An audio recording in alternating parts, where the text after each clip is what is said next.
নমস্কার, আমি কল্পনা মণ্ডল রান্নার রেসিপিতে সবাইকে স্বাগতম জানিয়ে আজকের খুব সুন্দর একটা আলু ভেন্ডির রেসিপি নিয়ে তোমাদের সাথে হাজির হয়ে গেলাম। এই রেসিপিটা সম্পূর্ণ নিরামিষ। তোমরা কিন্তু নিরামিষের দিনে দুপুরে কিংবা রাতের ডিনারে এই রেসিপি বানিয়ে নিতে পারবে। আর খুব সহজ পদ্ধতিতে করেছি। আলু ভেন্ডির এই রেসিপি খেতে যেমন সুস্বাদু আর বানানো কিন্তু খুব সহজ।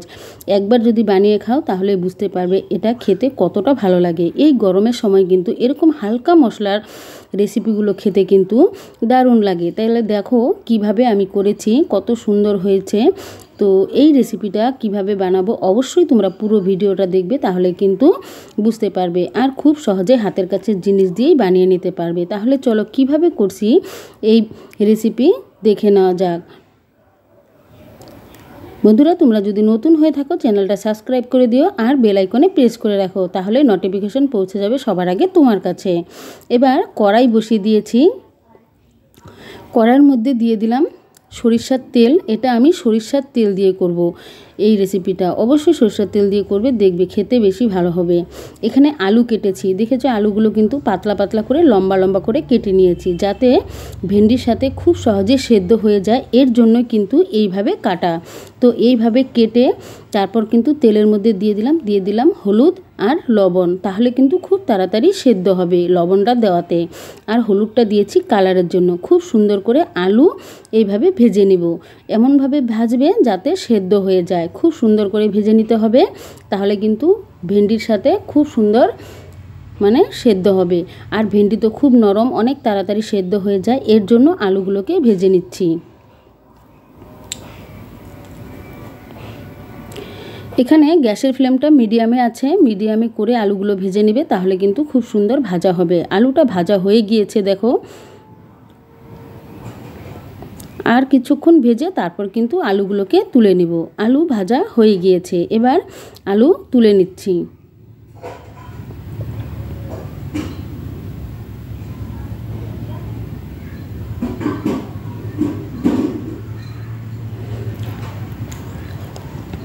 আলুগুলো তুলে নিলাম। এবার ওই তেলের মধ্যেই আমি প্রথমে দিয়ে দিব দুটো শুকনো লঙ্কা। খুব হালকা মশলা দিয়ে করেছি। যে হারে গরম পড়েছে, এই গরমে কিন্তু খুব সামান্য মশলা দিয়ে আমি এই রেসিপিটা করব।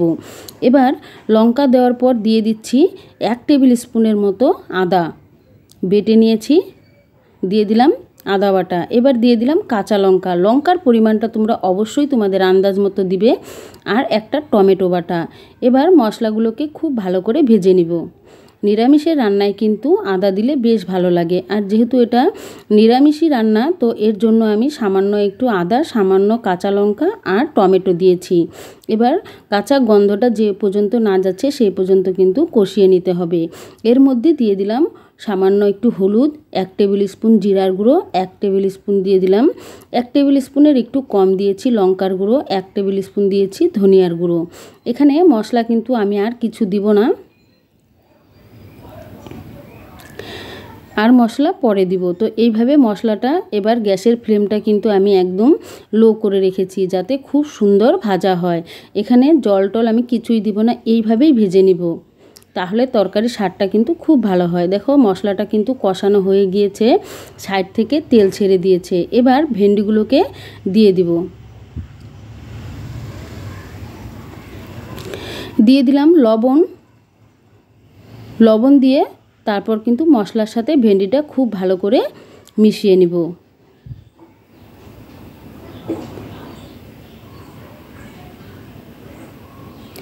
এইভাবে নেড়ে চেড়ে তারপর কিন্তু ভেন্ডিটাকে আমি ঢেকে দিব, তাহলে অনেক তাড়াতাড়ি সেদ্ধ হয়ে যাবে। এবার ঢেকে দিলাম। ঢেকে দিয়েছি আমি 3 মিনিটের মতো। 3 মিনিট পরে আবারও ফিরে আসলাম। এবার নেড়ে নিব, যাতে নিচে লেগে না যায় সেই দিকে খেয়াল রেখে নেড়ে নিতে হবে।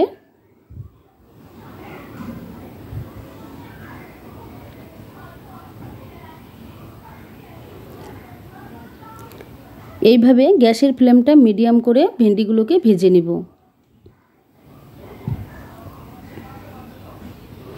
ভেন্ডিটা কিন্তু অনেকটা সেদ্ধ হয়ে গিয়েছে। এই ভেন্ডিটা কিন্তু একদম মানে গলে যাবে না, গোটা গোটাই থাকবে। এইভাবেই কিন্তু আমি এটা রান্না করব।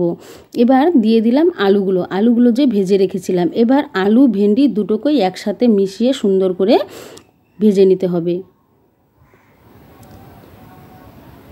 তোমরা তো অনেক পদ্ধতিতে করেছো, এই পদ্ধতিতে একবার যদি করে খাও অনেক ভালো লাগবে। পুরো রান্নাটা দেখে একদিন বানিয়ে খাবে, দেখবে খুব ভালো লাগবে। এবার গ্যাসের ফ্লেমটা আমি একদমই লো করে ঢেকে দিয়েছি আবারও 3 মিনিটের জন্য, যাতে খুব ভালোভাবে সেদ্ধ হয়। এখানে আমি কোনো জল ব্যবহার করব না, এটা শুধু মশলারই তরকারি হবে।